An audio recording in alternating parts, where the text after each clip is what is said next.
You're listening to I Like That Story, podcast number 33, The Puzzling Professor. Today's story brought to you by Evolution Consulting, nationwide image professionals for styling, speaking, and stage.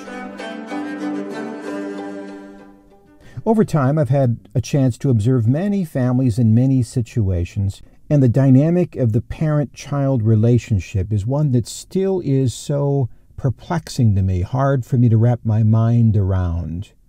How much does your relationship with your parents affect your life? Like the case of the puzzling professor.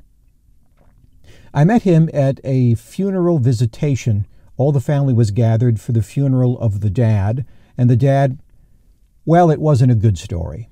The dad was not a very good man. He was an over-the-road truck driver. When he came home, he liked to be left alone to his alcohol, and so he would yell at the kids because they were making too much noise. He was angry, and he would often verbally abuse them and sometimes beat them, especially the oldest son, who was standing next to me. He said he took it out on me mostly, but he also got all of us. The all of us he was talking about were gathered around the room, and I could see that two brothers were there. They looked to be in their middle 50s. I found out later that they were not quite that old, but life had been hard on them. They'd been in and out of relationships. They too struggled with jobs. They too had drinking problems. The woman across the room was his young sister. He said, "I hope this one turns out." He was referring to her marriage. Her first relationship had failed after 22 years. That husband was abusive and was an alcoholic. The man standing next to her was her fiancé, and he was cordial and doting over her. Yet something in the voice of the brother next to me made me have doubts. And then there was this brother I was talking to.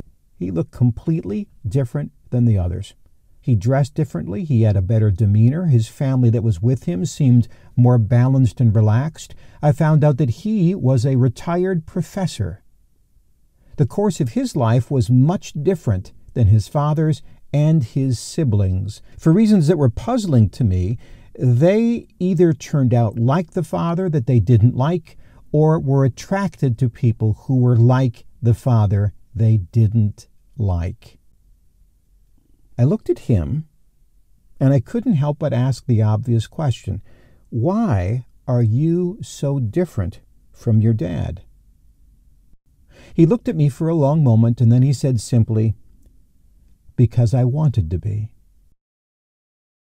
It's puzzling to me to see over and over these two completely different life philosophies and how they play out in our lives. The first group of people who think that they have no options in life because of their difficult childhood, because of their difficult parents, and others who think they do have options in life despite of their difficult childhood and despite of their difficult parents. And the end of this story has just one final question. Do you think people can change from one philosophy to the other if later in life they choose to?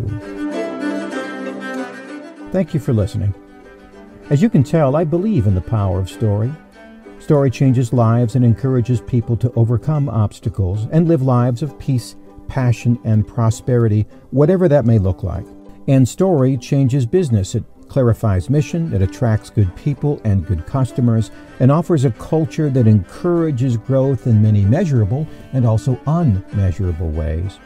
To find out more about what I write about or where I speak, you can find me on my website, ilikethatstory.net. Until next time, God bless.